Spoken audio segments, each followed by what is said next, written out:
Bonjour à vous, en direct du Téton Tattoo Shop, j'ai l'honneur de recevoir mon ostéopathe préféré, Alison, qui vient nous parler aujourd'hui d'un sujet qui lui tient à cœur. Voilà, donc bonjour, je me présente, je m'appelle Alison Bonnet, je suis ostéopathe et du coup Alexia m'a invitée ici pour vous parler de l'intérêt de l'ostéopathie pour le suivi de traitement du cancer du sein. Alors Alison, déjà pour qui cette nouvelle pratique peut être mise en place? Donc la plupart des gens qu'on rencontre en cabinet, qu'on reçoit en cabinet, ce sont des femmes ou des hommes, principalement en rémission de cancer du sein, donc qui ont subi ou non une chirurgie réparatrice, et ou aussi des femmes qui ont une hormonothérapie en cours. D'accord. Pour cette pratique, qu'est-ce qu'on peut faire? Comment ça se met en place? Alors bien souvent, ce qui amène en motif de consultation, ce sont tout ce qu'on appelle les effets secondaires tardifs des traitements, donc les radios, les chimios.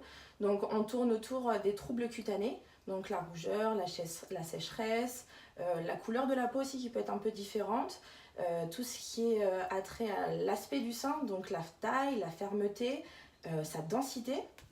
Et qu'est-ce qu'on a d'autre? On peut retrouver aussi tout ce qui est plus périphérique, les raideurs au niveau de l'épaule et le lymphodème du bras. Et puis aussi on a des douleurs, des inconforts au niveau de la poitrine. Donc tout ça on peut le traiter en ostéo. D'accord, donc en théorie, comment ça se passe déjà d'emblée?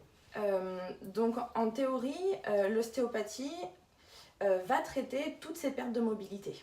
Donc on dit déjà qu'une bonne santé réside sur une bonne circulation sanguine et lymphatique. Donc le traitement ostéo va avoir pour intérêt d'aller justement stimuler ce système lymphatique pour avoir un meilleur système immunitaire.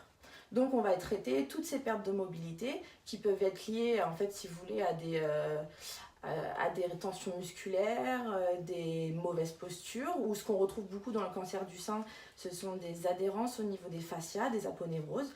Donc tout ça va avoir pour but d'améliorer, de redonner une bonne circulation dans la zone. D'accord. Et en pratique alors, comment ça se passe?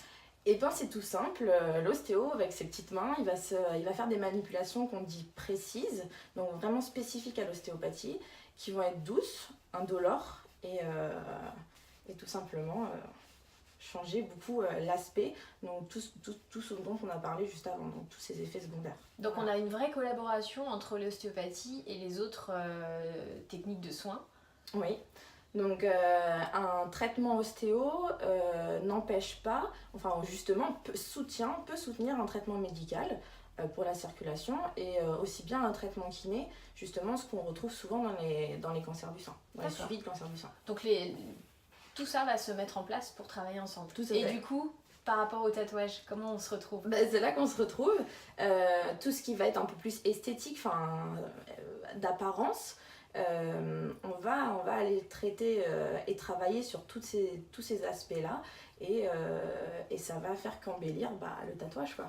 Alors donc si vous avez besoin de l'action d'un ostéopathe, donc vous trouverez les coordonnées déjà d'Alison à la fin de cette vidéo, et puis ça ne vous empêche pas bien sûr de consulter votre médecin et les professionnels qui vous suivent pour être sûr que tout ça vous est particulièrement bien indiqué, et puis vous aurez pas mal d'infos aussi, ressources sur la page. Donc merci Alison pour cette vidéo très intéressante, et puis à très bientôt. Et n'oubliez pas, palpez-vous. Ah oui, ça c'est important. Donc il faut se palper une fois par mois et éviter d'avoir recours à nos services. En tout cas pas pour ce genre de choses.